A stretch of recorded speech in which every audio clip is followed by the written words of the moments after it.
Hi, I'm Jesse. Let's have a devotional. We're in Acts chapter 12, beginning in verse 11.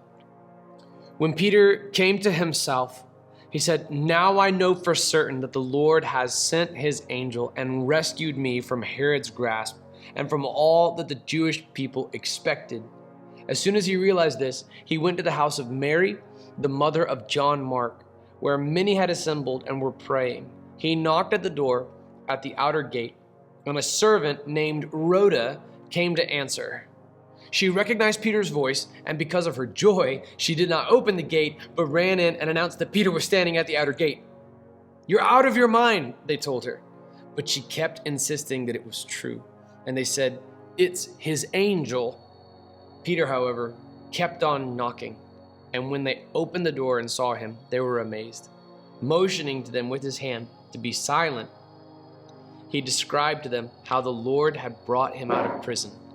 "Tell these things to James and the brothers," he said, and he left and went to another place. This all follows Peter's miraculous deliverance from prison. God has the sovereign right to miraculously intervene when his people are put in prison, when his people are suffering. He has the power to do this.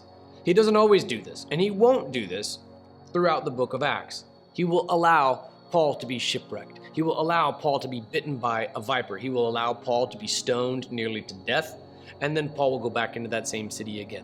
He allowed Peter to be arrested, but now, as is his sovereign right, he intervenes. So in the classic discussion about the sovereignty of God and human free will, these are not as incongruous with one another as you might think.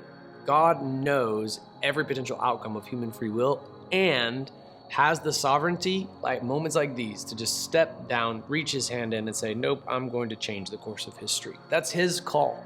He has the authority to do that. And he does it without violating his own standards. He does it without compromising his own gospel. He is engineering everything in such a way that heaven will be perfect and there will never again be an angelic rebellion. In heaven, we have our tears wiped from our eyes, but we don't have our memories wiped of the earth. The same is true with angels who are loyal to God. 2/3 of the angels remain faithful to God, 1/3 become demons. Living in heaven and a future perfected thereafter will never again worry for a future rebellion. And God is the architect for the story of redemption that he's writing right now. He's the architect and he has the sovereign right as the author to just take Peter out of jail. And that's what he's just done here. So he intervenes. It dawns on Peter in the beginning, in verse 11, he thought that it was a dream. He comes to himself, meaning he wakes up and he says, "Now I know for certain that the Lord has sent an angel to rescue me from Herod's grasp and from all the Jewish people, from all that the Jewish people expected." Why is that significant? Because in the previous chapters, Peter was speaking before the circumcision party, those who believed you had to be circumcised in order to be saved, and he sets the record straight. And at first they believe him, but then they'll turn on him. Coming up in chapter 15, you're going to see it's going to get even worse. I love Rhoda.